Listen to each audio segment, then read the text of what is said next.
وہ قصہ ہے نا کہ جنگ چل رہی تھی کہ مسلمانوں کے خلیفہ کی زرہ یعنی باڈی آرمر گم ہو گیا، جو اس زمانے میں بلٹ پروف جیکٹ کا کام کرتا تھا۔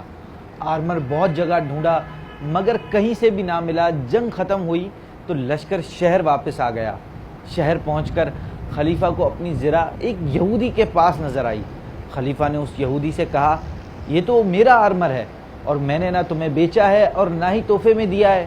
یہودی بولا، جناب یہ میرا آرمر ہے کیونکہ یہ اس وقت میرے قبضے میں ہے۔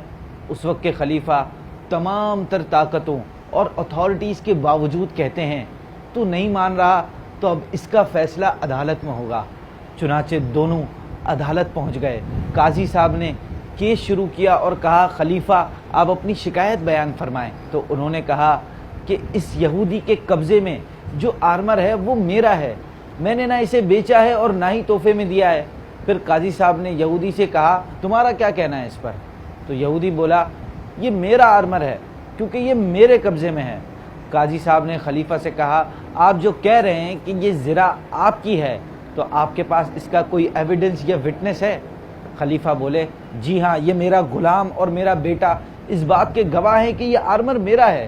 یہ سن کر قاضی صاحب بولے کہ قانون یہ ہے کہ بیٹے کی گواہی باپ کے حق میں قبول نہیں کی جا سکتی، لہٰذا اگر آپ کے پاس کوئی اور ثبوت نہیں تو یہ فیصلہ یہودی کے حق میں ہو جائے گا۔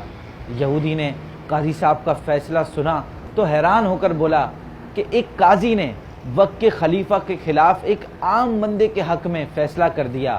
میں گواہی دیتا ہوں کہ یہی مذہب حق ہے، اور میں گواہی دیتا ہوں کہ اللہ کے سوا کوئی معبود نہیں، اور بے شک محمد صلی اللہ علیہ وسلم اللہ کے رسول ہیں۔ یہ لیجئے آپ کا آرمر جو میرا تھا ہی نہیں۔ خلیفہ اس کے اسلام قبول کرنے سے اتنا خوش ہوئے کہ وہ آرمر اور مزید ایک گھوڑا اسے تحفے میں دے دیا۔ آپ کو مزہ آ جائے گا ان کا نام سن کر۔ یہ خلیفہ ہمارے نبی پاک صلی اللہ علیہ وسلم کی گود میں پرورش پانے والے شیر خدا حضرت مولا علی رضی اللہ تعالی عنہ تھے۔